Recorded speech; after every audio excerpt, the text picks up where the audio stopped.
Hello everyone welcome back to my YouTube channel हेलोडिया kitchen channel नुआ थिले channel को subscribe करिया पे जम्मा ही भूलिबेनी।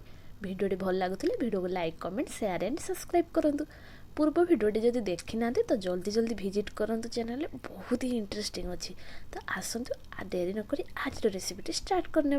तो पणसर अनेक प्रकार आइटम आपण मैंने ट्राए कर सारे जदि केबे पणस बिरियानी ट्राए करना आज रेसिपीटा पूरा फुल देखूँ आ घरे थे निश्चय ट्राए करूँ।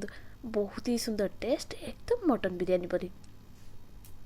केते जन को पणस काटवाटा बहुत ही कष्ट लगुव जदि आपण मैंने 50 ml तेल खर्च करें ना तो बिल्कुल पणस काटा कष्ट लगे। छुरी की पनी जो थे भी पणस काटुं ना प्रथम से किसी तेल मारी नियंतु देन निज हाथ में पापुलीर तेल मारी नियंतु देन पणस को काटतु बिल्कुल भी हाथ में पणस अठा लगे जदि भी लगे ना धोइले सांगे सांगे बाहरी जीव। प्रथम पणसर उपरी भाग को काटी किसी समय छाड़ीदे से सब धला धला धला क्षीर अंश बाहरी गले पणस को काटा आपण मैंने स्टार्ट करेंगे। ना चाहिए आपड़ एमती नॉर्मल गोटे टिश्यू पेपर हो नॉर्मल पेपर नहीं कि पछी जो धला धला अंश को पछिकी पणस काटा स्टार्ट करने। छोट छोट पीस कर काटिने और पणसर मझी अंश को बाहर करने। मझी अंशर किसी भी टेस्ट न थाए तो बेसी पतला कि मोटा काटेनि। देन आम बिरियानी चाउल प्रस्तुत करने प्रथम चाउल को 2 घंटा पाखापाखि बतुरे रखिदेवा परिष्कार करके जहाँद्वारा आम बिरियानी राइसटा बहुत ही सुंदर टेस्ट बन एकदम खिलखिली गोटे भी राइस भांगबनी। देन सब पणस को गोटे सीटी दे सीझे सारापर से पणस को तेल रे 2 मिनिट पाखापाखि फ्राए करने। देन आम से कढ़ारे पूरा पियाज को पूरा डीप फ्राए करने। आईटा हूँ बिरियानी सबुठार मोस्ट इम्पोर्टाट पार्ट। तो चैनल आपण मैंने जब नुआ अच्छा तो चैनल को सब्सक्राइब करने जम्मा ही भूलते। वीडियोटी शेष पर्यंत देखो। वीडियो भल लगे वीडियो को like comment share and subscribe करूँ। पियाज भाज जो आम डीप फ्राए करवा प्रोसेसटा जम्मा भी स्किप करेंगे। मोस्ट इम्पोर्टाट पार्ट हूँ सबुठार बिरियानी। तो फ्राए पियाज को आम पणस मैरिनेसन यूज करने सह बिरियानी राइस रे मध्य देबा से जम्मा भी स्किप करेंगे। तो मार्केट रू आपण मैंने बिरियानी मसला किणवा ठारू घरे जदि निजे प्रिपेयर करवा केमती हम कहले तो सबू गोटा मसला जमती गुजराती दालचीनी अलैच जीरा आमर जो आसे स्टार फ्लावर तेजपत्र किसी मेथी पत्र सो अल्प किसी लुण को दे 2 मिनिट पाखापाखि फ्राए करने ठंडा हो गले गोटे मिक्सिंग जार को ट्रांसफर करने। पूरा फाइनली पाउडर नक हाल्का दरदरा रखी गोटे पाउडर बन ना। देन आम पणस को मैरिनेसन करने जो आम फ्राए पियाज रखी पियाज फ्राए पियाज सह अदा रसुण पेस्ट होममेड बिरियानी मसला सह हलदी लुण काश्मीर चिली 3 चामच पाखापाखि दही दे सबको भल भाव में गलई नहीं 30 मिनिट पाखापाखि रेस्ट देदेबा। कहीं आम जहाँ सब मसला गलई पूरा पणस भर पूरा डीप हो दम देला बेले बिरियानीटा भी प्रिपेयर हो सारापर खाइला बेले बहुत ही सुंदर टेस्ट लगे।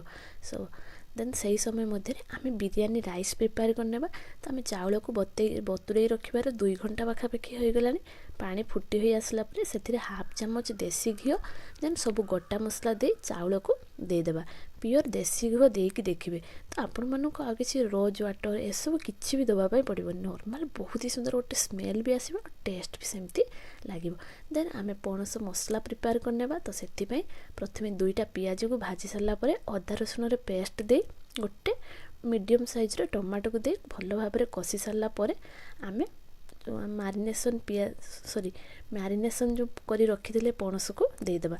सबुठ इम्पोर्टाट पणस को देला बेले गैस फ्लेम को पूरा सिम करने सह कंटिन्यूअसली गोले चलुवे ना जेहेतु आम दही देइछंती फाटी जीवार बहुत ही चांस अच्छी।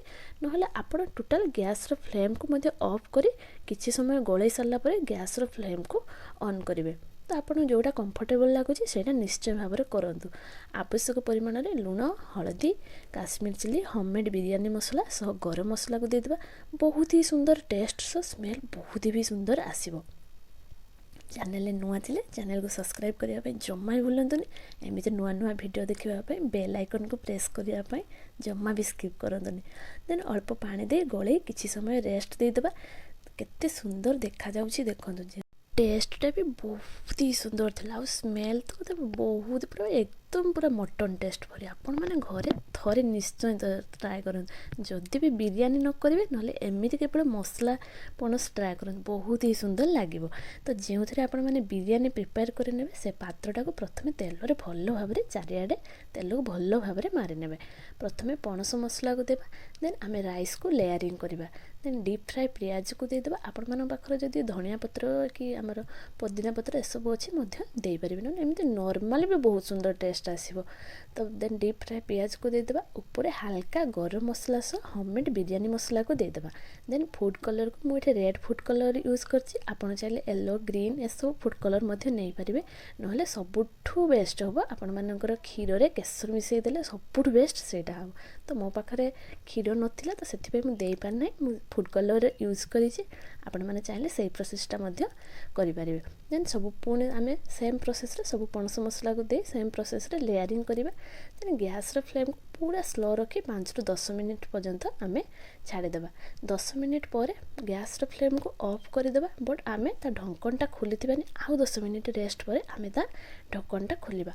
तो बहुत ही सुंदर स्मेल सब बहुत ही पूरा एकदम एत सुंदर स्मेल गोटे थिला जे पूरा आपण मैंने कले ही जानीपारे। तो पणस बिरयानी एकदम बहुत ही सुंदर स्मेल सब बहुत ही सुंदर टेस्ट थिला एकदम मटन बिरयानी परी टेस्ट। तो कौन कहते पणस सीजन सरिबा पूर्व यही प्रोसेस थे पणस बिरयानी घरे निश्चय करंतु आ समस्त को टेस्ट करंतु केमिति लागले मते कमेंट माध्यम निश्चय जानतु। मटन भली स्मेल नुहे केवल ता टेक्सचर भी एकदम मटन भली। चाहिए वेजिटेरियन लोक मानक भेज मटन कही खुआंतु नले नॉन वेजिटेरियन फ्रेंड मानक मटन को ही खुआंतु टेस्ट एकदम सेम कहीं भी जाने भी मध्य पारिबेनी। तो आपण मानक जदि वीडियो भल लगी थे तो वीडियो को like comment share and subscribe करने पे जम्मा भी भूलिबेनी। आ यही रेसिपीटा घरे थरे निश्चय ट्राए करंतु आ मते कमेंट माध्यम जणाया पे जम्मा भी भूलंतुनी।